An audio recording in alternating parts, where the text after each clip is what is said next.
One afternoon after school, the English teacher saw Jack sitting quietly in class, looking like he had just gotten a bad grade. He walked over and tilted his head to ask, "Hey, Jack, what's wrong?" Jack let out a long sigh. "Teacher, I've tried everything. Reading English books, writing an English diary, studying grammar, even practicing speaking in front of the mirror, but I still can't speak English fluently. What am I doing wrong?" The teacher smiled and said, "Jack, you're not doing anything wrong. You're doing very well. It's just you're forgetting something extremely important." Jack's eyes widened. "What is it, teacher?" "Listening. I don't listen to English every day. My brain isn't exposed to the sounds of English, and that's why I can't speak English naturally. Just listening." "Yes, just listen. Like children. Before they can say their first word, they have been listening for a whole year, listening to their mother, listening to their father, listening to everyone around them. Their brains absorb sounds, rhythms, pronunciations naturally like a tree absorbs water. So speaking well doesn't start with the mouth, but with the ears." "Exactly. Let me explain it to you. In a very easy way. When you listen to English every day, your brain gradually gets used to the sounds, the way the words are connected, the way they pause, the familiar vocabulary, and even the common sentence patterns. You may not be able to speak at first, but don't worry, your brain is silently memorizing everything. It's like software downloading background data. Babies never open their grammar books and read present perfect is used for. They just listen. Every day. Little by little. Baby, eat. Good boy, go to sleep. Get this for mommy. Okay, then one fine day. The baby suddenly said his first word, and so began the days of talking like a parrot. So, if you also want to speak English fluently, don't start with books. Start with your ears. Give your ears a chance to hear English every day, and to help you get started more easily, I have a special suggestion for you. Try watching the YouTube channel that teaches how to speak for beginners. There. You will find videos of English stories read by level, simple, clear, slow, extremely suitable for beginners or those who want to practice listening every day. Just spend a few minutes every day listening to those stories, and you will see magic happen. Your brain begins to catch English better. You understand faster. And then you start speaking naturally. Okay, now you understand the importance of listening. But the next questions are, what should you listen to? How much should you listen to? And how can you listen correctly? Because if you are a beginner and you start listening to BBC or TED Talks, it is like trying to climb Everest in flip-flops. You will be exhausted before you even realize it. So let me help you break it down according to your level. Whether you are a beginner or have been practicing for years, there will be a suitable listening practice for you. If you are a beginner, maybe you can't understand a single English sentence clearly. That's okay. What you need is simple listening, clear and repeated exposure. Choose videos or audios that are slow. Feature basic vocabulary, and especially have subtitles. Short stories for children, beginner conversation videos, or podcasts for beginners are ideal. You can try Storyberries, English Class 101 in the English Waves channel. An effective way to practice listening is to choose a short video of about 1 to 3 minutes. And listen to it 3 times the first time to understand the main idea, the second time to grasp the vocabulary, and the third time to practice speaking. Remember, don't translate every word. Focus on understanding the overall context. Just listen like that every day, and you will gradually see your abilities improve. If you are at an intermediate level and can listen with about 60–70% comprehension, but still feel a bit lost in the ocean, this is the time to upgrade your listening skills. Choose podcasts on familiar topics, cooking tutorial videos, simple vlogs, or cartoons with English subtitles. You can listen to TED Ed, BBC Learning English in slow news format, or cartoons like Peppa Pig, which are both entertaining and easy to understand. Listen twice and then try to summarize the content in English. Practice repeating each sentence. This is a great way to improve your speaking reflexes. And if you hear any interesting phrases, don't forget to save them for later use.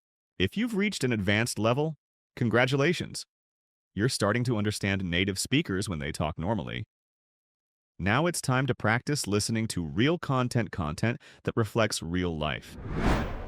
You can try podcasts about education, technology, and personal development, movies, talk shows, interviews without subtitles, or everyday vlogs.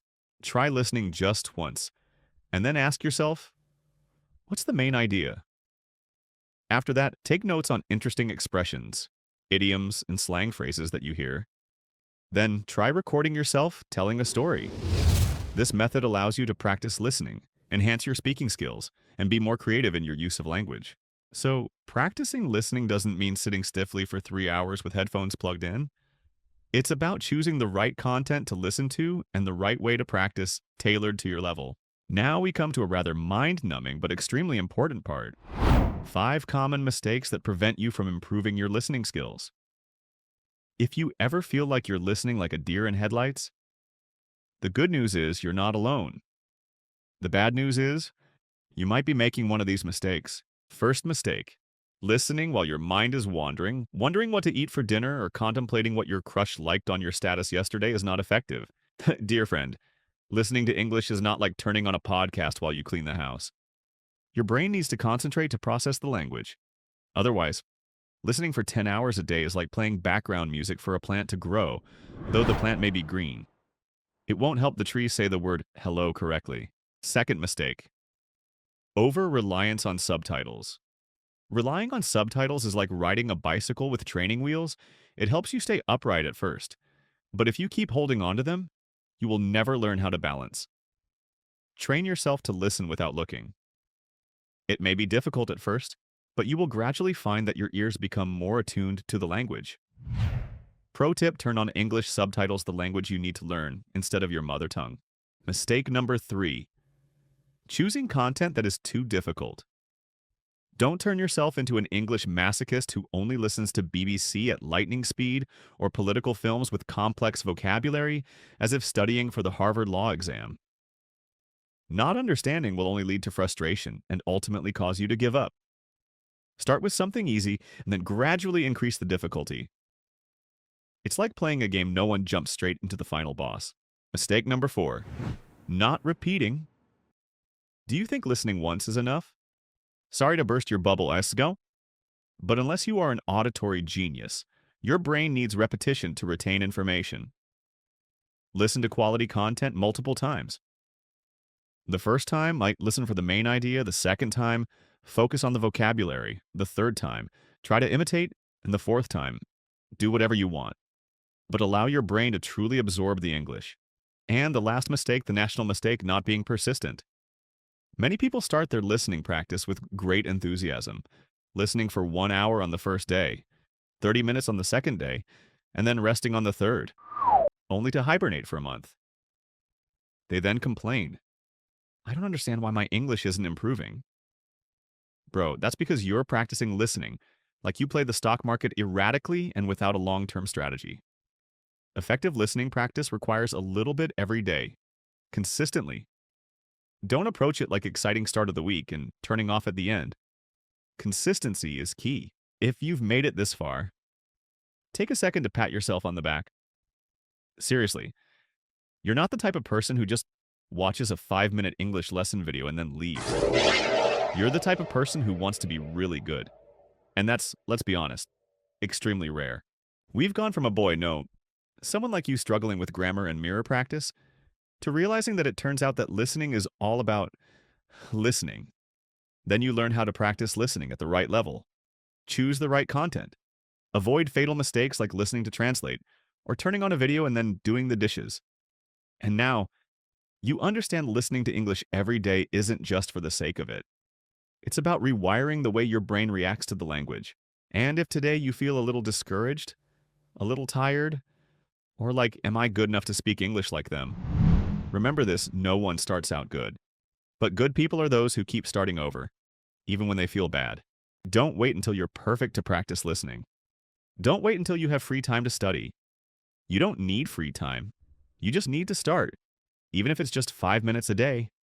And if you do it long enough, regularly, correctly, one day, you will accidentally realize, I understand this podcast all the time, and that's when you know you have won. And now don't let this video be just a cool video and then slip away from your memory. Make it a small turning point, so that from today you start listening to English every day, as a new habit, as a deal you sign with yourself. If you are ready, comment below, I'm listening. Every day. Not for me to read, But for you to remember, you are starting something serious. And I would be very happy if I could accompany you in the next videos on the path to conquering English in the most fun, simple, and effective way. See you soon. Let's make English a part of your life, not just a subject in your notebook.